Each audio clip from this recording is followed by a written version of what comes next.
கர்த்தருடைய பரிசுத்த நாமம் மகிமைப்படுவதாக. To God be the glory. நம்முடைய ஆண்டவர் 5 மாதங்களும் நம்மை கண்மணி போல பாதுகாத்து இந்த 6வது மாதத்துக்குள் நம்மை பிரவேசிக்க செய்திருக்கிறார். Our God has protected us and kept us through the 5 months as the apple of his eye and has led us into the 6th month.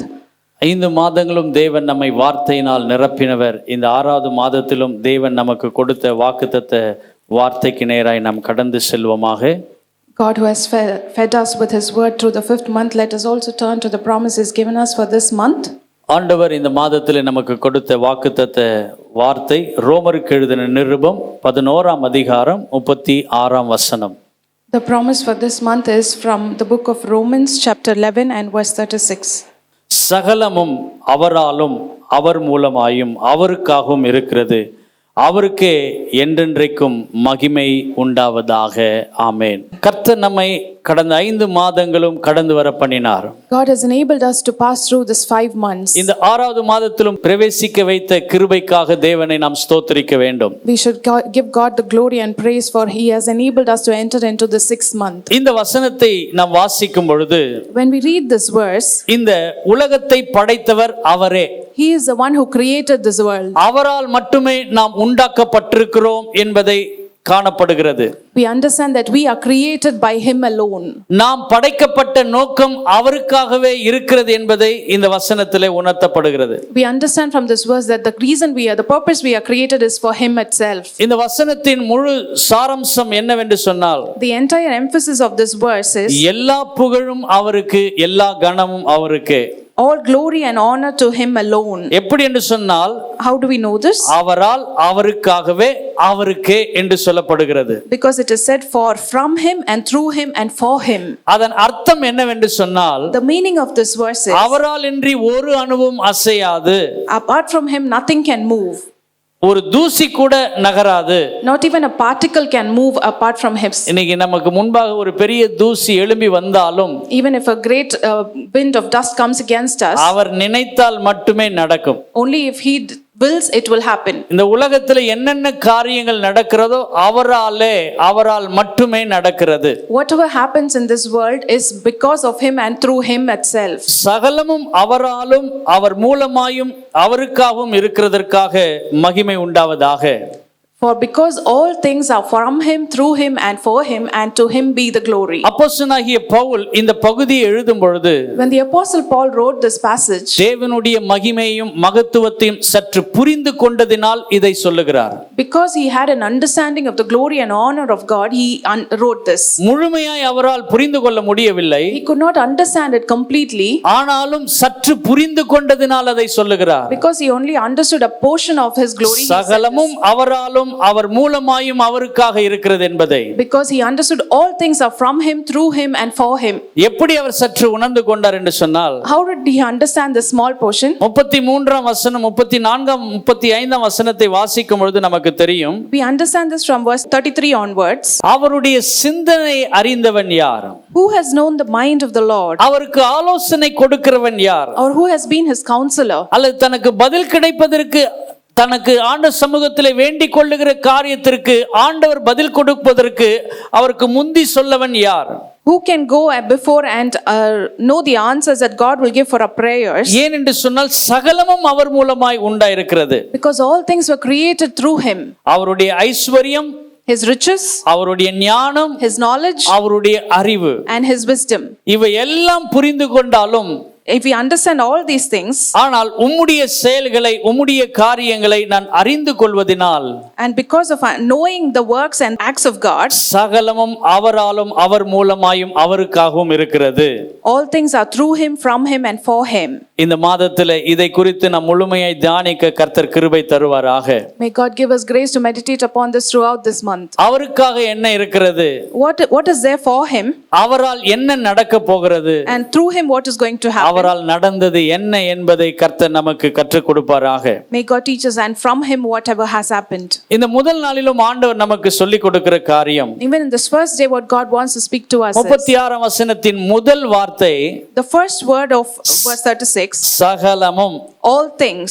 சகலமும் all things. சகலமும் என்று சொல்லும் பொழுது When it is said about all things, இந்த வார்த்தை தேவனுக்குரியதா இருக்கிறது என்பதை நாம் புரிந்து கொள்ள முடியும். we should understand that this signifies God.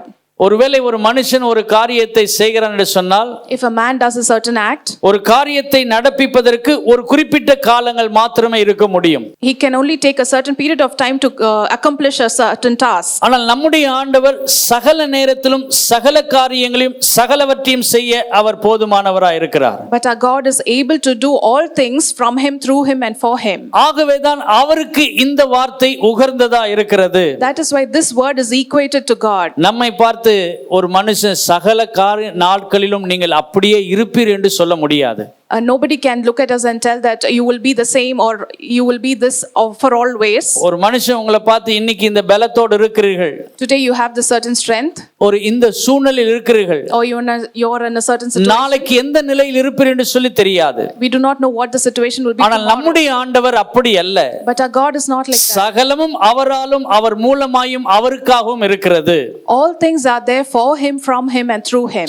ஆகவே சகலமும் என்கின்ற வார்த்தை அவருக்கே உரியதா இருக்கிறது. Therefore all things belongs is worthy of only God alone. ஆகவேதான் மோசேக்கு ஆண்டவர் சொல்லும் பொழுது நான் இருக்கிறவராகவே இருக்கிறேன். That is why God told Moses, I am who I am. அவர் எல்லாவற்றுக்கும் எல்லாமா இருக்கிறார். He is everything for all things. இந்த சகலவற்றுக்கும் உரிய தேவன் This God who is all things, இந்த நாளிலே அந்த சகல காரியங்களை நமக்கு என்ன செய்ய போகிறார் என்பதை உணர்த்துவாராக. may he help us to understand what is all things that he is going to do for us. யோவானுக்கு எழுதின சுவிசேஷம் முதல் அதிகாரம் 3ஆம் வசனத்தை வாசிக்கும் பொழுது, When we read in the book of John chapter 1 and verse 3, சகலமும் அவர் மூலமாய் உண்டாயிற்று, all things were created through him. உண்டானது ஒன்றும் அவராலே அல்லாமல் உண்டாகவில்லை.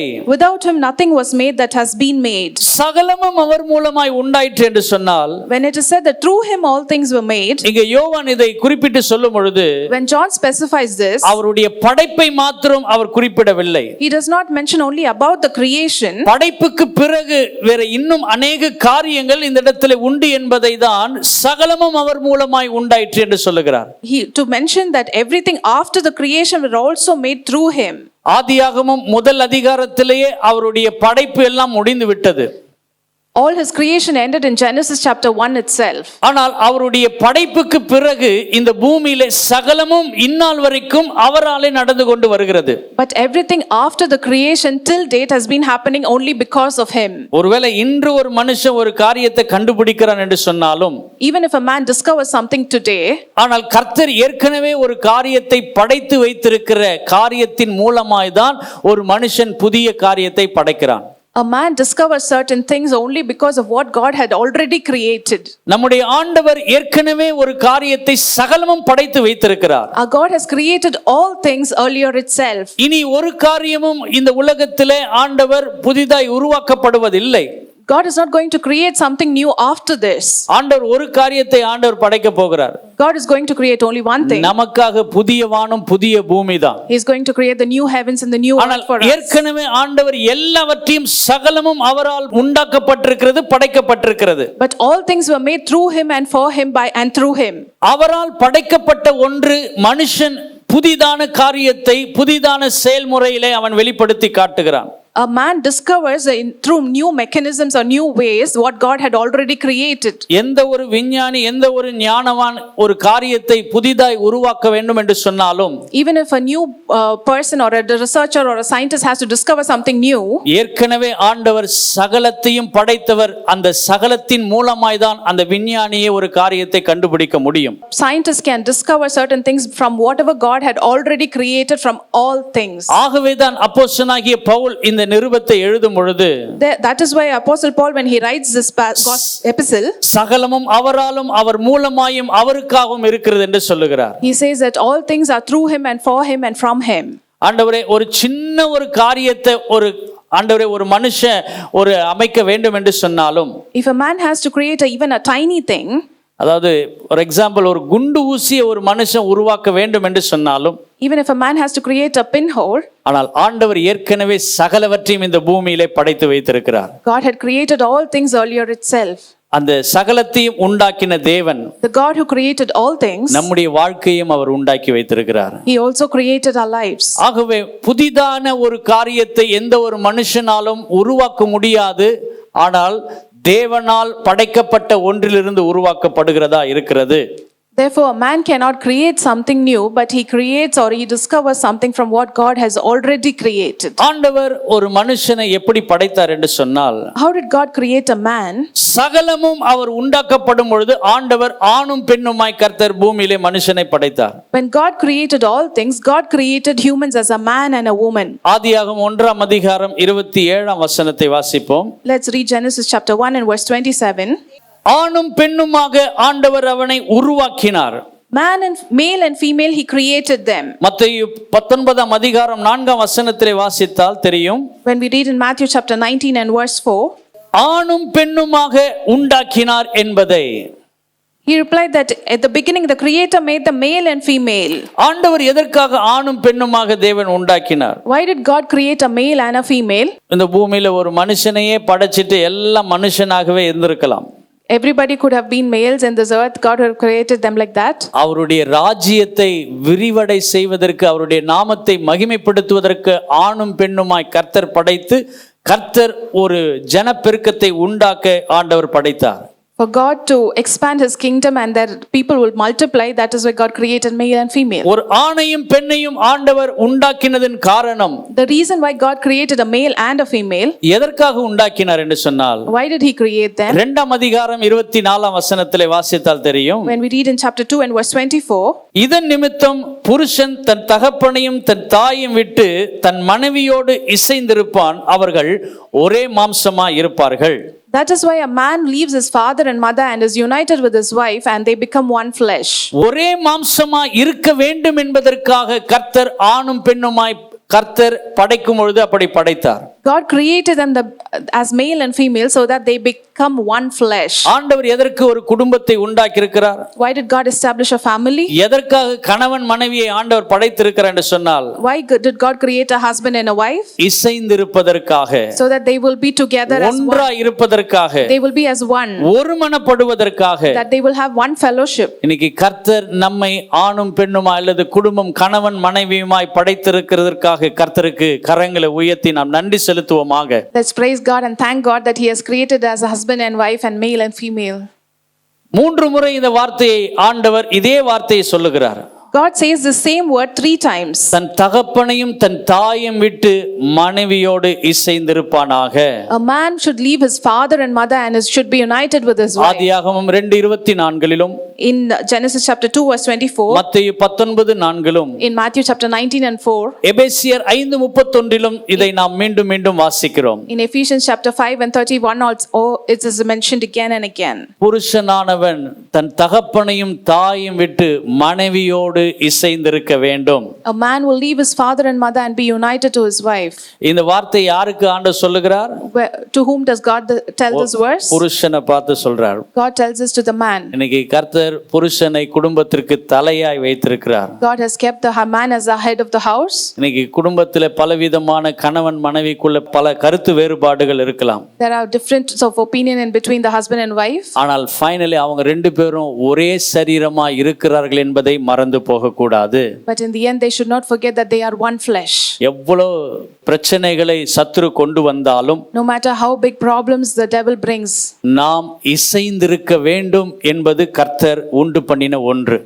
it is God's desire and it is God's establishment that we should be of one flesh. சகலமும் அவர் மூலமாய் உண்டாயிருக்கிறது என்று சொன்னால், Through him all things were created. ஒரு கணவன் ஒரு மனைவி ஒரு குடும்பத்திலே இருக்கிறார்கள் என்று சொன்னால், If a man and a wife, a husband and wife are in a family, இசைந்திருக்க வேண்டும். they should be of one flesh. விட்டு கொடுக்க வேண்டிய காரியத்திலே விட்டு கொடுத்து, கொடுக்க வேண்டிய காரியத்திலே கொடுத்து தன் அன்பை வெளிப்படுத்துகிறவர்களா இருக்க வேண்டும். They should be giving, forgiving and should show their love to each other. ஆனால் ஆண்டவர் யாருக்கு எப்படி செய்ய வேண்டும் என்று தெளிவாய் சொல்லுகிறார். But God has given a very good clarity on what should be done. இன்னைக்கு கணவன்மார்கள் அநேகரிடத்திலே சொல்வது என்னவென்று சொன்னால், Today many husbands tell, என் மனைவி சரியா என் மேல அன்பு செலுத்துறது இல்லைன்னு சொல்றாங்க.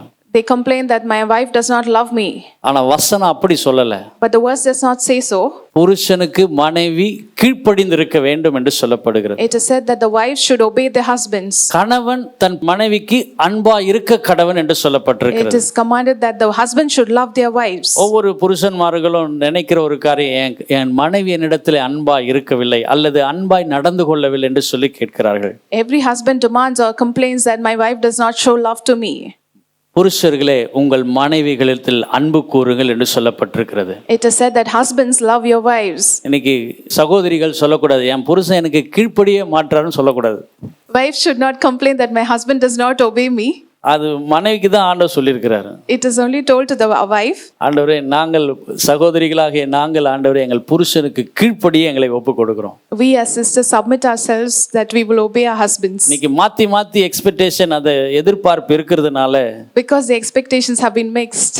குடும்பத்தில் பலவிதமான பிரச்சனைகள் வருகிறது. There are many problems in the families. ஆண்டவரே கர்த்தாவே, நாங்கள் எதற்காக படைக்கப்பட்டிருக்கிறோம் என்று சொன்னால், Lord, for the purpose we have been created. சகலமும் அவர் மூலமாய் உண்டாக்கப்பட்டிருக்கிற நாங்கள், We who have been created through him, நாங்கள் இசைந்து இருக்க வேண்டும் ஆண்டவரே. we should be of one flesh. ஆண்டவரே கர்த்தாவே, நாங்கள் ஒருவர் புரிந்து செயல்படுகிறவர்களாய் நடந்து கொள்ளுகிறவர்களாய் இருக்க வேண்டும். We should be people who understand each other and live. படைத்தவர் நம்மை உருவாக்கினவருடைய ஆமென் நாம் அவருடைய திட்டத்தை சித்தத்தை நிறைவேற்றுகிறவர்களாய் இருக்க வேண்டும். We should be people who understand the Creator's purpose and fulfill it. ஒருபொழுதும் நம்ம குடும்பத்துல ஆண்டவரே நீர் கொடுத்த மனைவி, நீர் கொடுத்த கணவன் என்று குறை சொல்லக்கூடாது. We should not complain about the flaws of our husband or our wife. குடும்பத்துல குற்றங்களை கண்டுபிடிக்க கூடாது. We should not find fault in our families. எல்லா குடும்பத்திலும் குற்றம் வரும், குறைகள் வரும். ஆனால் நீர் உண்டு பண்ணின, நீர் சகலவற்றையும் படைத்தவர் என்பதை நான் அறிந்து கொள்ள கர்த்தாவே எனக்கு கிருபை தாரும்.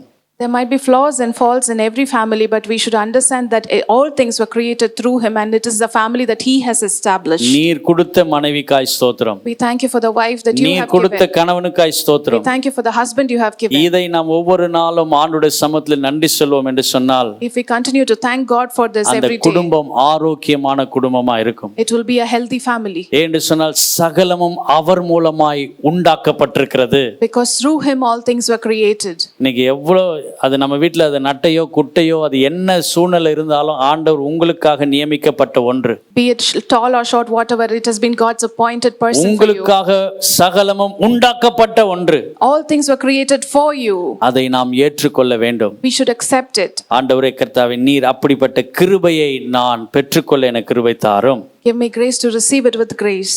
தேவன் இந்த பூமியிலே தரித்திரனையும் ஐஸ்வர்யவானும் உண்டாக்கினவர் அவர்தான். God only created the rich and the poor. எப்படி கணவன் மனைவி ஆண்டவர் படைச்சாரோ, Just like how God created ஒரு the husband பாசிட்டிவ் and ஒரு wife. நெகட்டிவ் இருக்கிறது போல, Just like a positive and negative இந்த exists. பூமியில ஆண்டவர் ஒரு ஐஸ்வர்யவானையும் சரி தரித்திரனையும் அவர்தான் உண்டாக்கி இருக்கிறார். God only created the rich and the poor.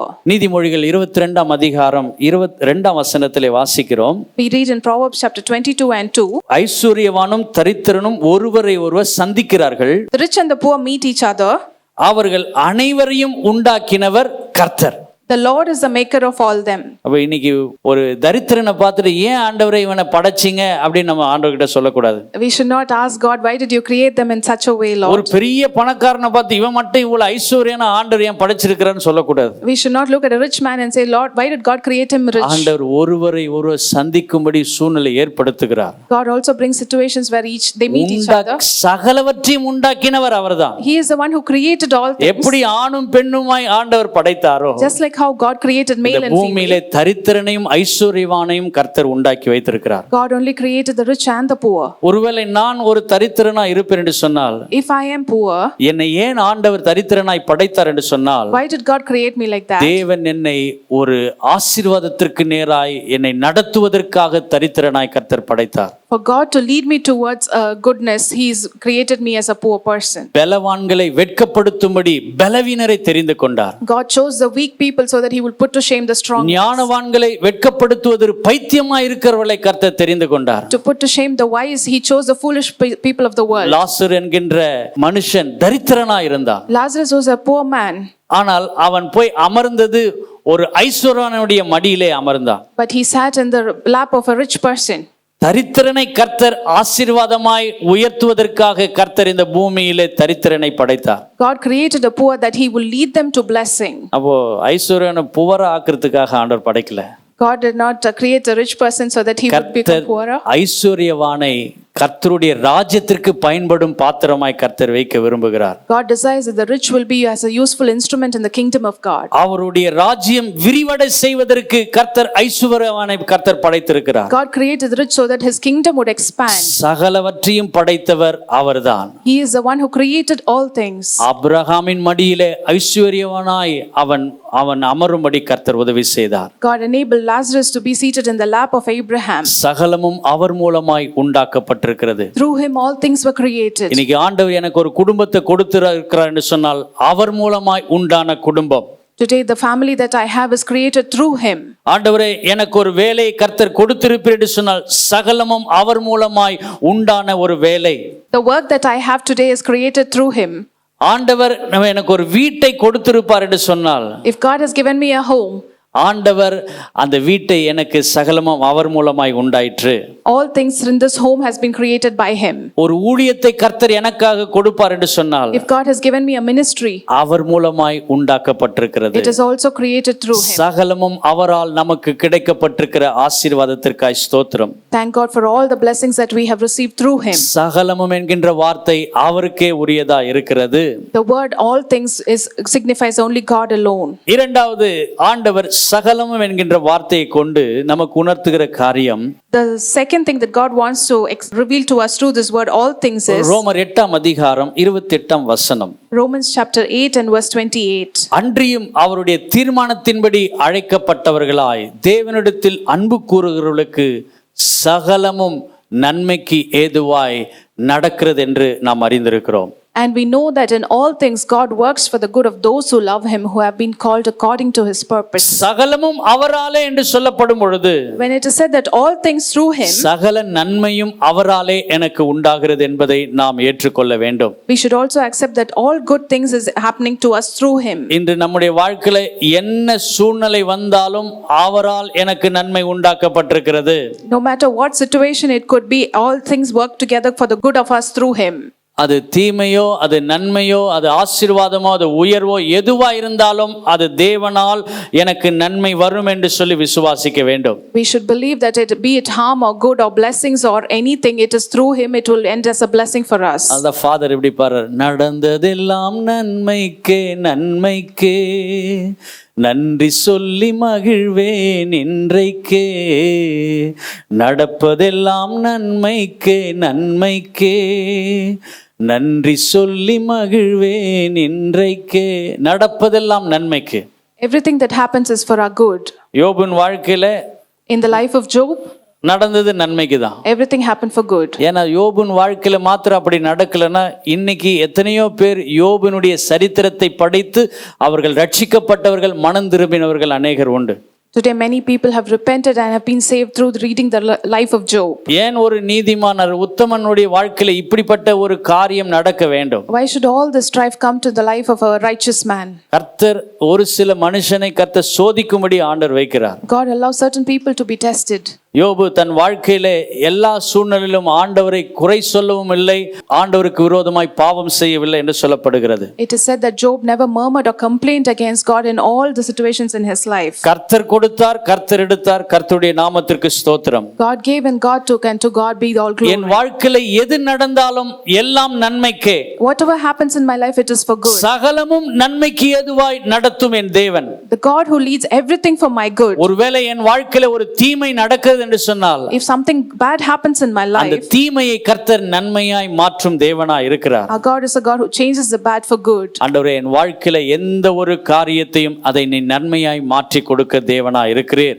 Lord, you are the God who turns every bad into good. அல்லது ஒரு பெரிய ஒரு சூழ்நிலை நிமித்தம் நாம் போய் கொண்டிருக்கலாம். I may be going through a very difficult big ஒரு பெரிய situation. ஒரு பிரச்சனை நிமித்தம் நான் கடந்து போய் கொண்டிருக்கலாம். I could have been walking through a big problem.